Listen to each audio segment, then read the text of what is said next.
तो बच्चों आज के इस वीडियो में हम डिस्कस करेंगे गेट 2026 का solution for the stream of ECE under the subject of EDC और टॉपिक क्या है एलईडी। तो पहले क्वेश्चन को देखते हैं। यहाँ पे क्वेश्चन क्या कह रहा है, consider N LED based on A direct bandgap semiconductor material with energy bandgap of 1.3 electron volt full stop. Given Planck's constant h is equal to 6.63 into 10 to the power minus 34 joule second and speed of light in free space is 3 into 10 to the power 8 meter per second full stop.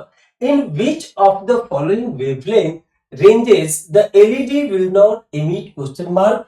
और यहाँ पे चारों options आपको दिए हुए हैं। तो बच्चों मैं बता दूं कि एलईडी क्या होता है, तो ये डायरेक्ट बैंडगैप सेमीकंडक्टर से बना होता है। जो डायरेक्ट बैंडगैप सेमीकंडक्टर मटेरियल होता है उससे बना होता है। और यहाँ पे जो इसका बैंडगैप है वो दिया हुआ है क्या, 1.3 इलेक्ट्रॉन वोल्ट। तो आपने ये पढ़ा होगा एलईडी में कि एनर्जी बैंडगैप जो यहाँ पे है वो ये प्लैंक्स कांस्टेंट और वेवलेंथ और स्पीड ऑफ लाइट के साथ कैसे कोरिलेट करता है। तो हम लोग जानते हैं कि E is equal to hc by lambda. E is equal to hc by lambda. और यहां पर इसी से हम लोग लिख सकते हैं लेमडा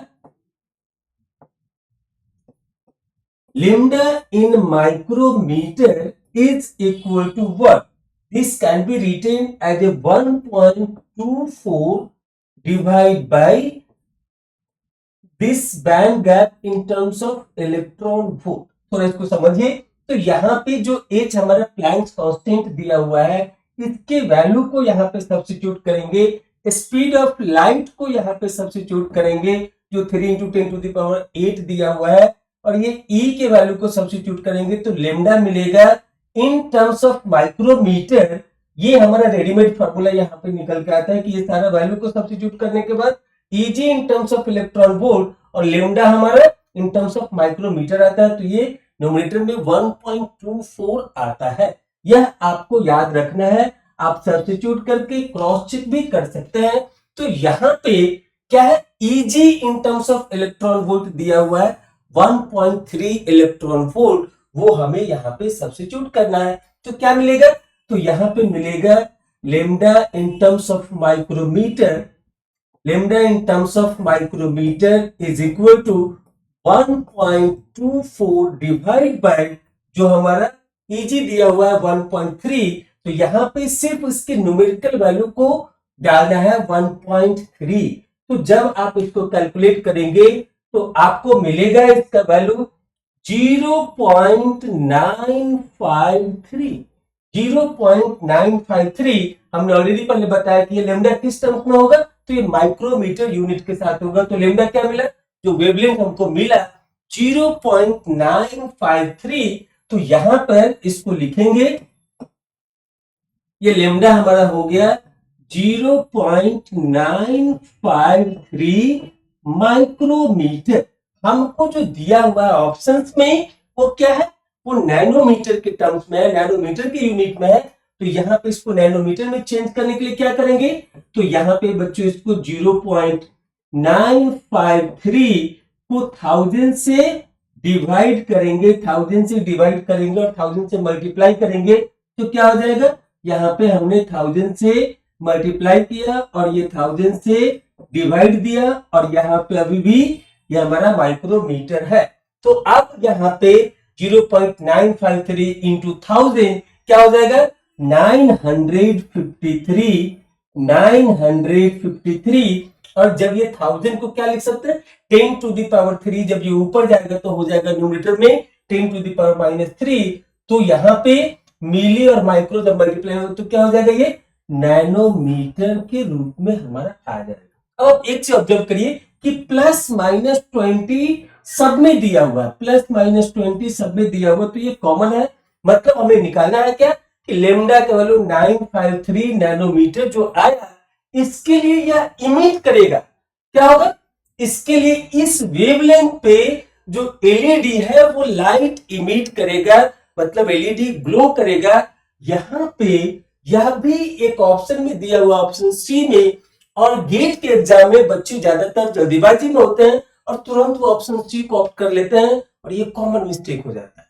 आप सब कुछ जान रहे थे, फॉर्मूला जान रहे थे, कॉन्सेप्ट जान रहे थे, यूनिट जान रहे थे, सब्स्टिट्यूशन जान रहे थे, लेकिन थोड़ा सा फोकस चेंज हुआ, आपके आंसर गलत हो जाएंगे। यहाँ पे यह क्वेश्चन पूछा गया MSQ मल्टीपल सिलेक्ट क्वेश्चन के रूप में पूछा गया है और क्वेश्चन में मेंशन है in which of the following wavelength ranges the LED will not emit. अगर यहाँ पे नॉट नहीं रहता तब हमारा आंसर होता सी, लेकिन यहाँ पे पूछा है विल नॉट इमिट, तो जिसके लिए इसके लिए इमिट कर रहा है अप्रोक्सीमेटली 953 नियर अबाउट टू 950, इसके लिए ये इमिट कर रहा है, मतलब बाकी रेंजेस के लिए यह इमिट नहीं कर रहा है। तो एज MSQ क्या होगा इसका आंसर? इसका आंसर होगा A, B, D। 3 ऑप्शन इसके सही है। A, B, D तीनों ऑप्शन इसके सही है एज पर द क्वेश्चन, क्योंकि अगर पूछा होता किस रेंज में इमिट कर रहा है तब सी होता, लेकिन पूछा है in which ranges the LED will not emit, तो उसके हिसाब से A, B, D हमारा आंसर होगा। इसलिए मैं हमेशा अपने स्टूडेंट से बोलता हूं कि जब ये गेट के एग्जाम में अपियर होते हैं तो वहां पे आपका फोकस पूरा क्वेश्चंस के एनालिसिस पे, क्वेश्चन को पढ़ने पे, उसको समझने पे, उसको बनाने पे, साथ में किस कैटेगरी में पूछा गया है, NAT है, MCQ है, ये MSQ है। तो अगर MSQ है तो इसके चांसेस होते, कई बार न्यूमेरिकल वैल्यूज में ऐसा होता है, अगर मान लीजिए कि MSQ में दिया रहता लेकिन ये नॉट नहीं होता तो आंसर सी होता। So even though it is categorized as MSQ, but it does not necessity that there will be multiple option will be right। होना चाहिए, लेकिन कई बार इससे पहले हमने एक क्वेश्चन आपको दिखाया था डाउट के ऊपर, वहां पे वो भी MSQ में था लेकिन आंसर तो एक ही आ रहा था। तो इस तरीके से, बट जनरली जो कैटेगराइज किया गया कि अगर MSQ कैटेगरी में है तो उसके more than one option right answer होंगे, और एग्जाम में ऐसा मेंशन नहीं रहता है कि MCQ है या MSQ है, आपको ऑब्जर्व करना। तो यहाँ पे क्वेश्चन में साफ साफ पता चल रहा है। तो इस तरीके से इसका आंसर A, B, D होगा। And I hope you understand this conversion of the unit as well as this formula, how to correlate all this things. So thank you for watching this video. फिर मिलते हैं अगले video में अगले solution के साथ। Thank you.